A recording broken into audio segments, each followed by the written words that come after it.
Hello student, today I am going to explain you the remaining part of magnetic field of electric current. Electric motor or DC motor. Definition.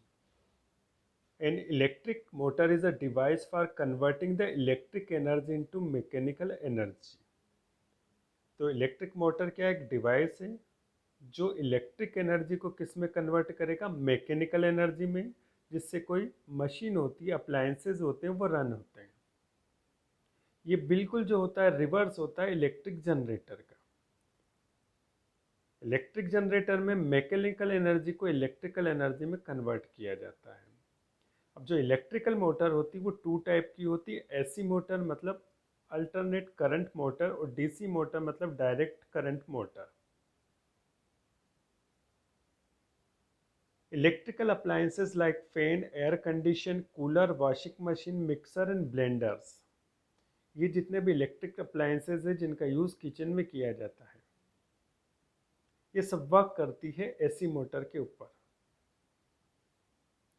तो जितने भी electric appliances होते हैं जो अभी मैंने बताए हैं उनके अंदर एसी मोटर को इंस्टॉल किया जाता है। Principle of electric motor. When a coil carrying current is placed in a magnetic field. एक कॉइल है मतलब एक आर्मेचर है जिसको कहाँ प्लेस किया गया है, मैग्नेटिक, दो मैग्नेट के बीच में, जिससे क्या प्रोड्यूस होगा, magnetic field. It experience a torque. तो जब दो मैग्नेट के बीच में कॉइल को रखेंगे, उसमें करंट फ्लो करेंगे तो उसके चारों तरफ मैग्नेटिक फील्ड प्रोड्यूस होगी और वो अपने दोनों तरफ एक टॉर्क फील करेगा। टॉर्क का मतलब होता है कपल ऑफ फोर्स। जो कपल ऑफ फोर्स होगा कॉइल के दोनों तरफ जो होगा अपोजिट होगा, जिसको टॉर्क कहते हैं। As a result of this torque coil begins to rotate. और इस टॉर्क के कारण, इस अपोजिट कपल्स ऑफ फोर्स के कारण जो कॉइल्स होती है वो रोटेट करने लगती है अपनी एक्सिस के ऊपर। Next one, construction. अब जो इलेक्ट्रिक मोटर है उसको कैसे कंस्ट्रक्टिव बनाया जाता है, तो इसमें क्या क्या कंपोनेंट्स होते हैं वो दिखेंगे। पहला है आर्मेचर। आर्मेचर को कॉइल भी कहते हैं। अब इसको फॉर्म कैसे ये किया जाता है, एक सॉफ्ट आयरन की कोर ली जाती है, मतलब स्क्वायर पीस में लिया जाएगा, उसके ऊपर कॉपर वायर को लपेट दिया जाता है। अब जो कॉपर वायर रहेगा इंसुलेटेड होगा, मतलब उसके ऊपर क्या होगी, एक इंसुलेटर की लेयर होगी। तो उससे जो स्ट्रक्चर फॉर्म होगा उसको आर्मेचर या कॉइल कहेंगे। साथ में आप लेंगे फील्ड मैग्नेट, जो कि दो मैग्नेट होंगे, एक एन पोल होगा, दूसरा एस पोल होगा। साथ में स्प्लिट रिंग लेंगे, ये क्यूम्यूटेटर लेंगे। These are half halves of the same metallic ring. जो रिंग होती है उसको जब दो पार्ट में डिवाइड कर दिया जाता है तो उसको स्प्लिट रिंग कहते हैं। ये मेटल की बनी होती है। The end of armature coil are connected to this split rings which also rotate with the armature। अब ये दोनों जो स्प्लिट रिंग्स होती है, जो कॉइल होती है उसके दोनों सिरे से अटैच कर दी जाती है। तो जब कॉइल रोटेट होती है तो स्प्लिट रिंग भी उसके साथ रोटेट होगी। नेक्स्ट वन, ब्रशेस या sliding contact. These are two flexible metal plates और carbon rods B1 and B2। तो यहाँ पर B1 और B2 दो कार्बन की रॉड्स होती हैं, विच आर सो फिक्स, जो कि फिक्स रहती हैं। दे कॉन्स्टेंटली टच रिवॉल्विंग रिंग्स। और ये जो ब्रश होते हैं कंटिन्यूसली टच होते हैं किससे, स्प्लिट रिंग से, ताकि उसके ऊपर कोई कार्बन अगर जमा हो जाए तो उसको साफ करते रहें। Next one, battery. The battery consist of few cells. जो बैटरी होगी उसमें कुछ सेल्स होंगे और इनको जोड़ दिया जाएगा ब्रश से। The brushes pass current to the ring from where is carried to the armature. तो बैटरी से करंट कहाँ पास होगा, रिंग में। रिंग से कहाँ होगा, ब्रश में, और ब्रश से कहाँ होगा, आर्मेचर में। Working of DC motor, it is completed into two phase. First phase, according to Fleming's left hand rules या मोटर रूल्स, जब इसमें करंट पास किया जाएगा तो इसकी जो आर्मेचर का जो एडी एंड होता है उसके ऊपर एक फोर्स लगेगा जिसके कारण वो रोटेट होगा outward and perpendicular to its arms BC। तो एडी के ऊपर एक फोर्स लगा है और BC के ऊपर एक फोर्स लगा है। तो एडी वाला जो पोर्शन कहाँ एक्ट करेगा, आउटवर्ड। तो BC वाला पोर्शन कहाँ एक वर्क करेगा, एक्ट करेगा इनवर्ड, एक दूसरे के perpendicular. These two force form a couple whose moment, उस समय दोनों फोर्सेस कपल फोर्स की तरफ वर्क करेंगे जिसको टॉर्क कहेंगे, जिसके कारण जो आर्मेचर है वो एंटी क्लॉकवाइज डायरेक्शन करेगा, मतलब घड़ी की दिशा के विपरीत घूमेगा।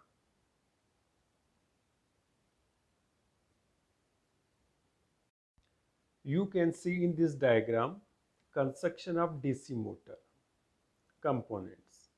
तो यहाँ पर दो मैग्नेट होगी, एक N और दूसरी S, दो पोल होंगे, इनके बीच में एक आर्मेचर है A, B, C and D।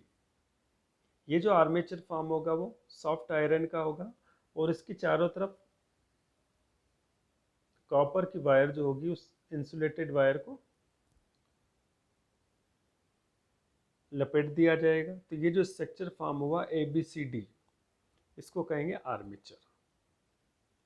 In armature से क्या अटैच है, B1 एंड B2 दो ब्रश है और B1 B2 के नीचे स्प्लिट रिंग है R1 R2। अब इन दोनों स्प्लिट रिंग को अटैच कर दिया जाता है एक बैटरी से। तो ये डीसी मोटर का कंस्ट्रक्शन कंप्लीट हो गया जिसमें दो मैग्नेट है, एक आर्मेचर है ABCD। ये दोनों अटैच है ब्रश B1 B2 से और दो स्प्लिट रिंग से R1 R2, और इनको एक सर्किट के द्वारा बैटरी से अटैच कर दिया जाता है। अब इसकी वर्किंग देखेंगे। तो जब बैटरी को ऑन किया जाता है तो इसमें करंट फ्लो होता है। तो करंट फ्लो होगा किसके अंदर, बैटरी को ऑन करने पर इस आर्मेचर के अंदर करंट फ्लो होगा। तो जैसे ही करंट फ्लो होगा तो इसके चारों तरफ मैग्नेटिक फील्ड प्रोड्यूस होगा। अब मैग्नेटिक फील्ड प्रोड्यूस होगा तो उस समय कपल ऑफ फोर्स लगेगा। एक कपल ऑफ फोर्स इधर की साइड लगेगा और दूसरा कपल ऑफ फोर्स इधर की साइड लगेगा। तो ये जो कपल ऑफ फोर्स होता है इसको टॉर्क कहते हैं। अब यहाँ पर देखें कि A और B वाला सिरा है, तो A और D वाला से एंड हो गया और B और C वाला एंड हो गया। तो एंटी क्लॉकवाइज रोटेट होगा तो A और D वाला सिरा कहाँ जाएगा, जहाँ पर B और C था। तो B और C की जगह A और D आ गया और A और D की जगह B एंड C वाला एंड आ गया, जिसके कारण क्या हुआ, इसके अंदर इंड्यूस करंट प्रोड्यूस हुआ।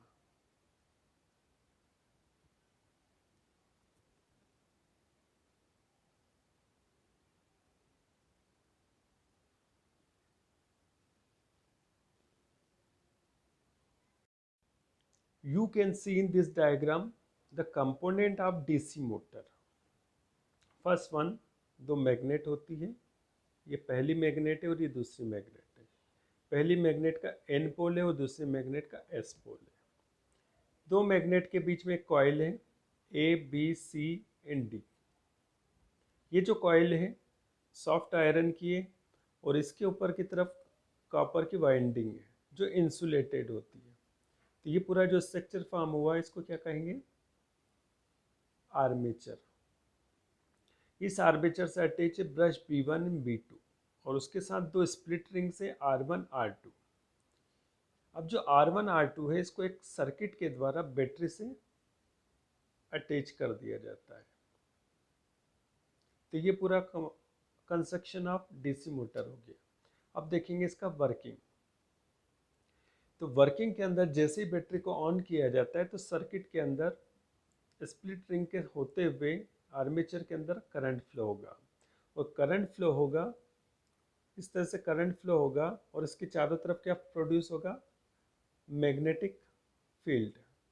अब मैग्नेटिक फील्ड जैसे ही प्रोड्यूस होगी तो कपल ऑफ फोर्स लगेगा, एक इधर की तरफ लगेगा और एक इधर की तरफ लगेगा। तो इधर वाला इस तरफ से उसको अट्रैक्ट करेगा, खींचेगा, और इधर वाला अपोजिट डायरेक्शन में उसको खींचता है। उस समय जो कपल ऑफ फोर्स लगता है उसको टॉर्क कहते हैं, जिसके कारण जो आर्मेचर होता है अपने एक्सिस पर घूमने लगता है, रोटेट होने लगता है। जो एन पोल है वहां पर जो कपल ऑफ फोर्स लगेगा, जिसकी वजह से जो आर्मेचर है उसके ऊपर इनवर्ड फोर्स लगेगा, और मैग्नेट का जो एस पोल है उस पर जो एन पोल है उसके ऊपर आउटवर्ड एक्ट होगा तथा एस पोल के ऊपर इनवर्ड एक्ट होगा, जिसके कारण क्या होता है कि स्टार्टिंग में जो ए तथा डी पॉइंट है, जैसे ही वो रोटेट होगी, हाफ रोटेट होगी, एक एंटी क्लॉकवाइज रोटेट होगी, जिसके कारण जो ए और डी वाला पोर्शन है बी और सी वाले पोर्शन पे आ जाएगा। मतलब ये फर्स्ट फेज कंप्लीट हो जाती है। इसके बाद सेकेंड फेज में वापस एंटी क्लॉकवाइज पोजीशन होगी, तो जो ए और डी वाली पोजीशन है वापस से बी और सी वाली पोजीशन पे आ जाएगी, और बी और सी वाली अपनी वापस से पहले वाली पोजीशन पे आ जाएगी। इस तरह से इलेक्ट्रिकल एनर्जी मैकेनिकल एनर्जी में कन्वर्ट हो जाती है। Second phase, after the armature has completed half a revolution. जैसे ही आर्मेचर अपना हाफ कंप्लीट करता है, मतलब हाफ रोटेट होता है, the direction of current in arms AD and BC is reverse. जो करंट का डायरेक्शन अभी एडी तथा बीसी की तरफ था वो रिवर्स हो जाता है। Now arm BC experience outward force and arm AD experience the inward force. पहली वाली फेज के अंदर एडी के ऊपर आउटवर्ड फोर्स लग रहा था और बीसी के ऊपर इनवर्ड फोर्स लग रहा था, लेकिन इस फेज में देखेंगे कि बीसी के ऊपर आउटवर्ड फोर्स लगेगा तथा एडी के ऊपर इनवर्ड फोर्स लगेगा, क्योंकि दोनों ने अपनी पोजीशन चेंज कर ली है, और जिसके कारण जो आर्मेचर है फिर से रोटेट हो जाएगा एक्सिस पर एंटी क्लॉकवाइज डायरेक्शन में। इस तरह से जो इलेक्ट्रिक करंट है वो मैकेनिकल एनर्जी में कन्वर्ट हो जाएगा। The speed of rotation of motor can be increase by.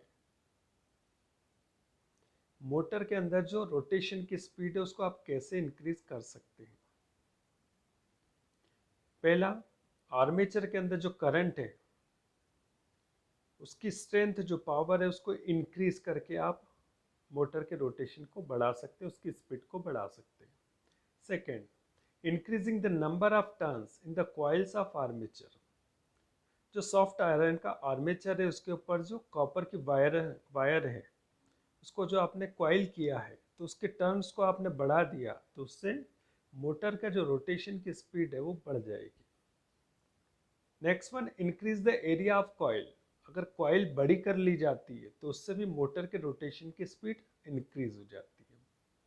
Increase the strength of magnetic field. यदि मैग्नेटिक फील्ड की स्ट्रेंथ बढ़ेगी तो उससे मोटर के रोटेशन की स्पीड भी बढ़ जाएगी। Uses of DC motor, these are used in electric fans. जो इलेक्ट्रिक फैंस होते हैं जैसे एग्जॉस्ट फैंस, सीलिंग और टेबल फैंस, उसके अंदर डीसी मोटर का यूज किया जाता है for cooling and ventilation. Second, these are use for the pumping water.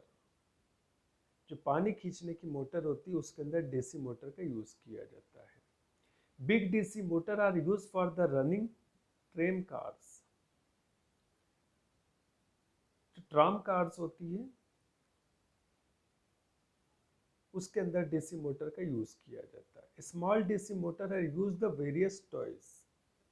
जो छोटे छोटे खिलौने होते हैं उसके अंदर स्मॉल डीसी मोटर का यूज किया जाता है। You can see in this diagram the component of DC motor. दो मैग्नेट हैं जिसके पोल हैं N पोल तथा S पोल, और जिसके बीच में एक आर्मेचर है ABCD, और ये दोनों अटैच है ब्रश B1 B2 से, और दो स्प्लिट रिंग है R1 R2। अब जो दो स्प्लिट रिंग है R1 R2 एक सर्किट के द्वारा बैटरी से अरेंज कर दिया जाता है इसको। तो ये जो कंपोनेंट आपस में जब कंबाइन हो जाते हैं तो कंप्लीट हो जाती है आपकी डीसी मोटर। इलेक्ट्रोमैग्नेटिक और magnetic induction is the production of electromotive force across in electrical conductor। किसी इलेक्ट्रिकल कंडक्टर के अंदर क्या प्रोड्यूस करना है? Electromotive force. तो कैसे करेंगे? उसकी जो मैग्नेटिक फील्ड है उसको चेंज करके। तो इलेक्ट्रिक कंडक्टर की जो मैग्नेटिक फील्ड जब चेंज की जाती है तो उसके अंदर इलेक्ट्रोमोटिव फोर्स प्रोड्यूस होता है। तो इस इवेंट को इलेक्ट्रोमैग्नेटिक या मैग्नेटिक इंडक्शन कहते हैं। इलेक्ट्रोमैग्नेटिक इंडक्शन के बारे सबसे पहले जो बताया था माइकल फेराडे ने बताया था 1831 में, एंड जेम्स क्लार्क मैक्सवेल उसको मैथमेटिकली डिस्क्राइब किया था as a Faraday's law of induction के फॉर्म में। Magnetic flux, the total number of magnetic field lines called magnetic flux. जब दो मैग्नेट के बीच में एक आर्मेचर को रखा जाता है और उसके अंदर करंट फ्लो किया जाता है तो उसके चारों तरफ मैग्नेटिक फील्ड प्रोड्यूस होता है, और वहाँ मैग्नेटिक फील्ड लाइंस प्रोड्यूस होती है। तो वहाँ जितनी मैग्नेटिक फील्ड लाइंस होगी उसका जो टोटल नंबर होगा उसको मैग्नेटिक फ्लक्स कहेंगे। अगर मैग्नेटिक फील्ड लाइंस ज़्यादा है तो मैग्नेटिक फ्लक्स ज़्यादा होगा, और मैग्नेटिक फील्ड लाइंस कम है तो वहाँ का जो मैग्नेटिक फ्लक्स होगा वो कम होगा। फ्लेमिंग्स राइट हैंड रूल या डायनेमो रूल किसने प्रपोज किया था? फ्लेमिंग नामक साइंटिस्ट ने। Stretch the thumb, first finger and central finger of the right hand. जो आपका सीधा हाथ है उसका अंगूठा, पहली उंगली तथा बीच वाली उंगली को इस तरह से आप स्ट्रेच करो कि वो एक दूसरे के परपेंडिकुलर हो। जब आप इस तरह से स्ट्रेच करते हैं तो जो फर्स्ट फिंगर होती है वो शो करेगी direction of point of magnetic field को। जो फर्स्ट फिंगर होगी वो मैग्नेटिक फील्ड के डायरेक्शन को डिनोट करेगी। जो थंब होगा वो कंडक्टर के अंदर मोशन के डायरेक्शन को शो करेगा, और जो सेंट्रल फिंगर होगी उसके अंदर जो इंड्यूस करंट है उसके डायरेक्शन को शो करेगा। You can see in this diagram the Fleming's right hand rule। आपको राइट हैंड को इस तरह, इसकी जो थंब होता है और जो फर्स्ट फिंगर है वो सेंट्रल फिंगर है, इस तरह से स्ट्रेच करनी है। तो उसका जो थंब है वो किसको डिनोट करेगा? मोशन को। उसका जो फर्स्ट फिंगर है वो किसको डिनोट करेगा? मैग्नेटिक फील्ड को। और जो सेंट्रल फिंगर है वो इंड्यूस करंट को इंडिकेट करेगी। तो ये है Fleming's right hand rule. Electric generator, generator और डायनेमो, जनरेटर को डायनेमो भी कहते हैं, is a machine use for generating electric current by converting mechanical energy into electrical energy. तो जनरेटर और डायनेमो एक मशीन है जिसके द्वारा इलेक्ट्रिक करंट को जनरेट किया जाता है, जिसमें मैकेनिकल एनर्जी जो होती है उसको इलेक्ट्रिकल एनर्जी में कन्वर्ट करते हैं और इलेक्ट्रिक करंट को प्रोड्यूस किया जाता है या जनरेट किया जाता है। अल्टरनेटिंग करंट और AC current in electric current which changes its direction after certain fixed interval of time। ऐसा इलेक्ट्रिक करंट जो एक फिक्स टाइम के बाद अपनी डायरेक्शन को चेंज कर लेता है, या जिसमें फ्लक्चुएशन होते हैं, उसको एसी करंट कहेंगे। अपने घरों के अंदर जो करंट फ्लो होता है वो अल्टरनेट करंट होता है, जिसमें फ्लक्चुएशन होता है।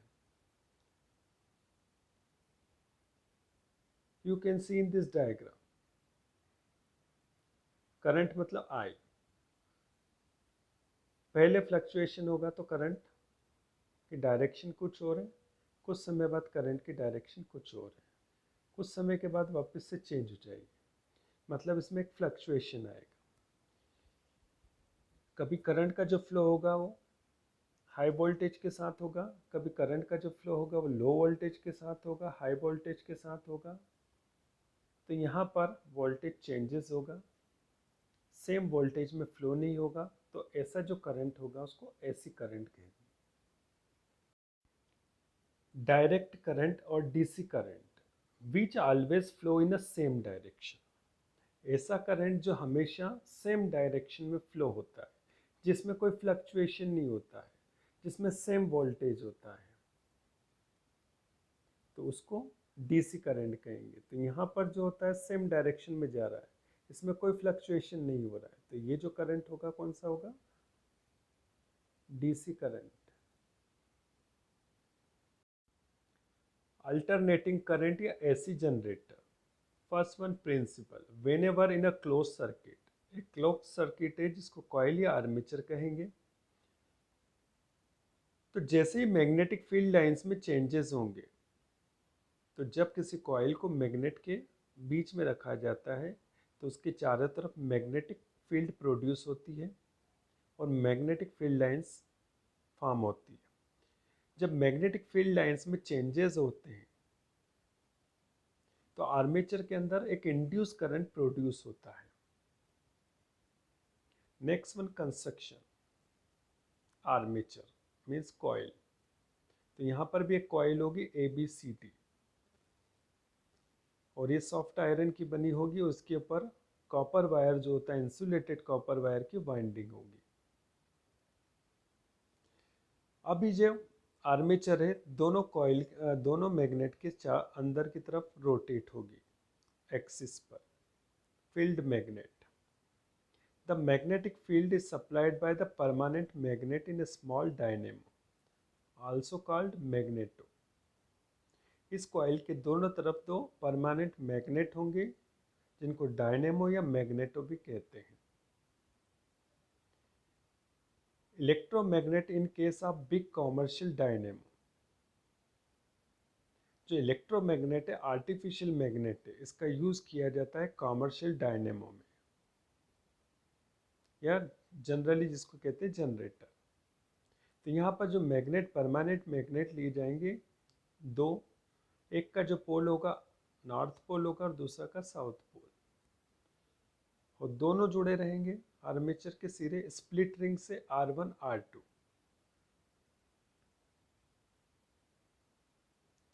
और R1 R2 कांटेक्ट में रहेंगे B1 B2 ब्रश के। तो ये कंस्ट्रक्शन हो गया, एक आर्मेचर है, दो मैग्नेट है, दो स्प्लिट रिंग है और दो ब्रशेस है। जो स्प्लिट रिंग है उसको डिनोट करेंगे R1 R2 से, जो ब्रशेस है उसको B1 B2 से डिनोट करेंगे। You can see in this diagram the construction of AC generator. तो इसके अंदर दो मैग्नेट है, एक मैग्नेट का एन पोल है और दूसरे मैग्नेट का एस पोल है। बीच में आपको आर्मेचर दिखेगा, ABCD आर्मेचर है, ये सॉफ्ट आयरन का बना है और इसके ऊपर कॉपर की इंसुलेशन होगी। और ये दोनों आर्मेचर किससे अटैच है, B1 B2 ब्रश से, R1 R2 स्प्लिट रिंग से। और ये दोनों जो स्प्लिट रिंग होती है ये दोनों अटैच है किससे, गैल्वेनोमीटर के अंदर। ये जो गैल्वेनोमीटर है डिफ्लेक्शन शो करेगा, जो इंड्यूस करंट फ्लो होगा या तो राइट हैंड साइड पे या लेफ्ट हैंड साइड पे डिफ्लेक्शन शो करेगा।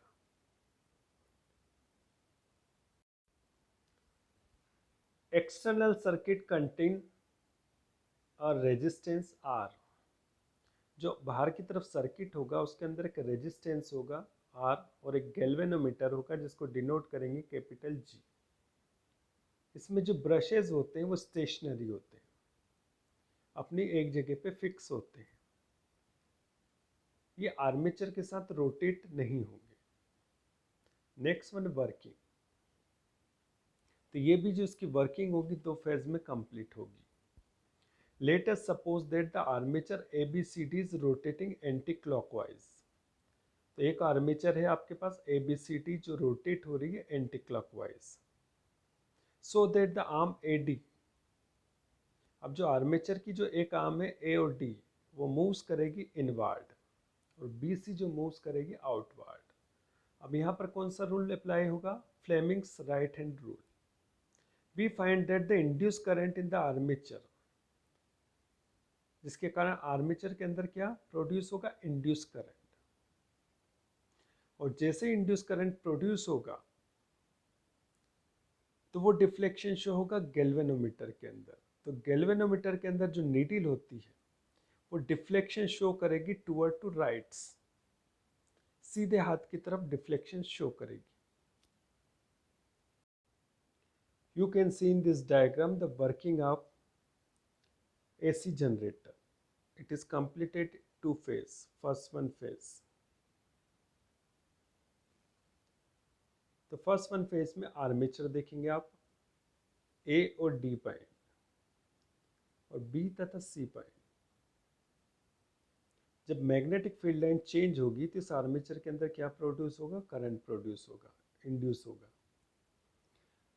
तो A और D पॉइंट ये कहाँ की तरफ एक्ट करेंगे? इनवर्ड मूवमेंट करेंगे। और B और C कहाँ की तरफ एक्ट करेंगे? आउटवर्ड मूवमेंट करेंगे। तो इस तरह से रोटेशन होगा जिसके कारण इस आर्मेचर के अंदर करंट इंड्यूस होगा, जिससे ये गैल्वेनोमीटर है इसकी जो नीडल है ये डिफ्लेक्ट होगी राइट हैंड की तरफ। Next one second phase. जैसे ही मैग्नेटिक फील्ड लाइन चेंज होगी तो इस आर्मेचर के अंदर क्या होगा? इंड्यूस करंट प्रोड्यूस होगा, जिसके कारण जो B और C का पॉइंट है वो कहाँ मूवमेंट करेंगे? इनवर्ड। और जो A और D पॉइंट कहाँ मूवमेंट करेंगे? आउटवर्ड। अब जो इंड्यूस करंट प्रोड्यूस हुआ जिसके कारण गैल्वेनोमीटर के अंदर फिर से डिफ्लेक्शन होगा, तो किस तरफ होगा? लेफ्ट हैंड साइड में होगा। मतलब जब किसी कॉइल को दो मैग्नेट के अंदर रखा जाता है तो उस कॉइल के चारों तरफ मैग्नेटिक फील्ड या मैग्नेटिक फील्ड लाइंस प्रोड्यूस होती है। जब उसमें चेंजेस होते हैं तो इस कॉइल के अंदर इंड्यूस करंट प्रोड्यूस होता है, जिसका डिफ्लेक्शन कहाँ से होगा? गैल्वेनोमीटर के अंदर।